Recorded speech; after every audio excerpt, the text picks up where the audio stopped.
Good evening. डिफ्लजा card दवा के बारे में आप लोगों को जानकारी देता हूँ कि ये दवा किन किन बीमारियों में दी जाती है, क्या साइड इफ़ेक्ट आ सकते हैं, खाते समय क्या सावधानी रखना है, कैसे लेना है, कितने की आती है, ये दवा क्या होती है। ये डिफ्लजा कार्ड के बारे में हम लोग बात करेंगे। तो सबसे पहले आप ये समझें कि डिफ्लजा कार्ड जो दवा है ये एक स्टेरॉइड दवा है। स्टेरॉइड दवा एक ऐसी दवा है जो काफ़ी तरह की बीमारियों में यूज होती है।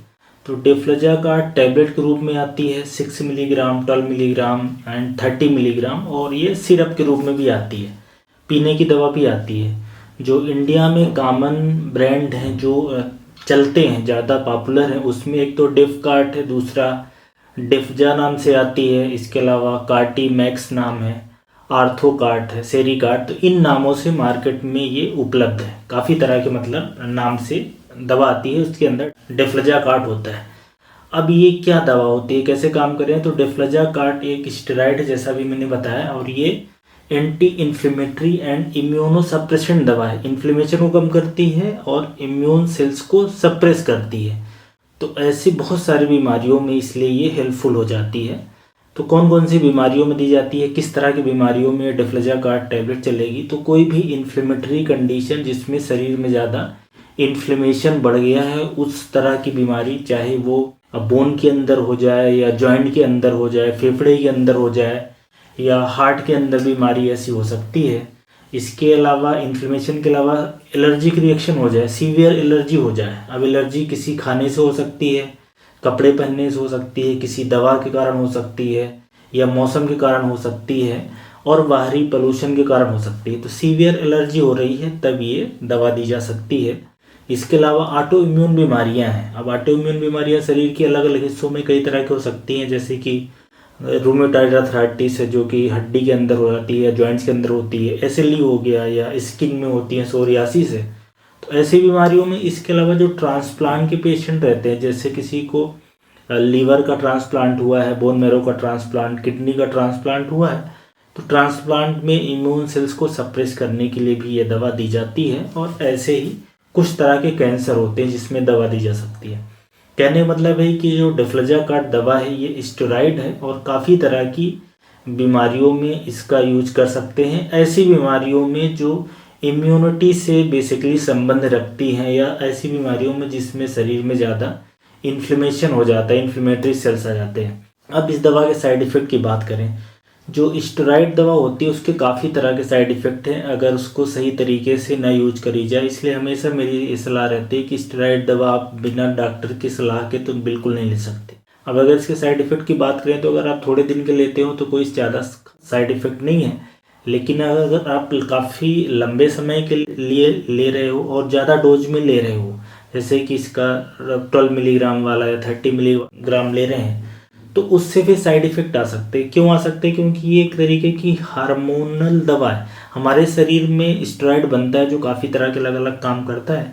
तो ये स्टेरॉइड अगर आप बाहर से ले लेते हो तो ये शरीर के अंदर ज़्यादा हो जाएगा, एक तरीके का हार्मोन जैसा काम करता है और इम्यून सेल्स को सप्रेस कर देता है। तो उससे काफ़ी तरह की समस्याएं हो सकती हैं और शरीर में और काफ़ी दिक्कत करा सकता है। काफ़ी तरह की बेसिकली समस्याएं, उसमें जो कॉमन समस्या देखने को मिलती है कि इससे वजन बढ़ने लगता है, भूख बढ़ती है, फिर वजन बढ़ने लगता है, अब पेट के अंदर दर्द होना या मूड चेंज होना, मानसिक बीमारियां हो जाती है, कई बार लोगों को डिप्रेशन में चले जाते हैं, या एक कुशिंग सिंड्रोम लोग बोलते हैं कि स्टेरॉइड ज़्यादा एक्सेस हो गया बॉडी में, या ज़्यादा हेयर निकलना, स्पेशली महिलाओं के लिए एक परेशानी की बात हो सकती है कि दाढ़ी मूछें आने लगी।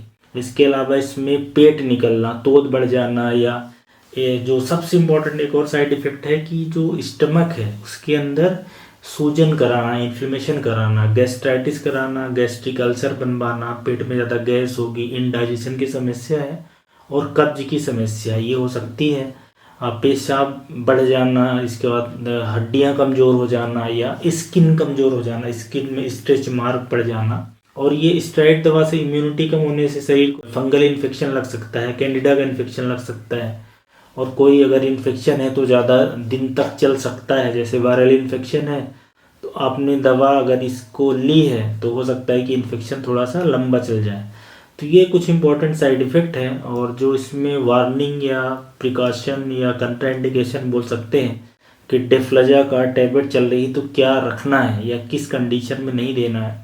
तो ऐसे लोगों में जिसको एक्टिव टीबी चल रही हो, टीबी का इन्फेक्शन अभी है, तो ये दवा नहीं देना, नहीं तो टीबी की बीमारी ठीक नहीं होगी, ज़्यादा समय लेगी ठीक होने में। इसके अलावा फंगस का इन्फेक्शन है, काफ़ी तरह के फंगल इन्फेक्शन है, अगर वो शरीर में कहीं भी लगे हैं तो ये दवा नहीं दी जाएगी, नहीं तो इन्फेक्शन बढ़ जाएगा और ठीक भी नहीं होगा। और ऐसे ही अगर शरीर में बैक्टीरिया का इन्फेक्शन है, एक्टिव इन्फेक्शन चल रहा है, तो ये दवा से फिर इन्फेक्शन ठीक होने में थोड़ा सा समय लगेगा। या पेट के अंदर छाले हैं तो वो ठीक नहीं होंगे, या कोई व्यक्ति डिप्रेशन में है, कोई मानसिक बीमारियां हैं, या हड्डी कमज़ोर है, तो ये कुछ कंडीशन है जिसमें ये दवा नहीं दी जाती, नहीं तो ये समस्याएं बढ़ सकती हैं। और ऐसे ही सावधानी उन मरीजों में भी रखना है जिनको डायबिटीज़ है, या आँखों के अंदर मोतियाबिंद है, थायराइड की समस्या है, या ब्लड प्रेशर या किडनी की बीमारी है, या आँख के अंदर ग्लूकोमा है जिसमें आँख के अंदर प्रेशर बढ़ जाता है। तो ये कुछ कंडीशन है जिसमें सावधानी से दी जाती या तो नहीं दी जाती। और ऐसे ही एक हर्पीज का इन्फेक्शन होता है जो वायरस का इन्फेक्शन है। तो इन बातों का ध्यान रखना है, और इस बात का भी ध्यान रखें कि ये दवा अगर चल रही हो तो एल्कोहल ना ही पिएं तो बेहतर है, क्योंकि एल्कोहल पीने से पेट के अंदर एसिडिटी, गैस, गैस्ट्राइटिस और अल्सर की समस्या बढ़ेगी, और ये दवा से भी बढ़ती है, डिफ्लजाकार्ड से। तो ये कुछ ज़रूरी बातें हैं। डोज की बात करें तो डोज तो डिपेंड करता है कि आप किस तरह की बीमारी के लिए ले रहे हैं, एलर्जी के ले रहे हैं, कोई ऑटोइम्यून बीमारी के लिए ले रहे हैं, या कोई इन्फ्लेमेशन को सबसाइड करने के लिए ले रहे हैं। तो इस हिसाब से 6 मिलीग्राम या 12 मिलीग्राम या 30 मिलीग्राम का डोज मैंने बताया, दिन में 1 बार या 2 बार ये लिया जा सकता है। कीमत की बात करें तो अलग अलग कंपनियां बनाती हैं, तो जाहिर सी बात है कीमत काफ़ी ज़्यादा इसकी अलग अलग हो सकती है। तो ये डिफ्लजाकार्ड मेडिसिन जो कि स्टेरॉइड है उसके बारे में जानकारी है, मार्केट में बहुत अलग अलग नामों से मिल जाती है। तो उम्मीद अगर किसी को ये दवा चल रही होगी तो इस दवा के बारे में वो कुछ जो महत्वपूर्ण बातें जाननी चाहिए उनको मिल गई होंगी। धन्यवाद।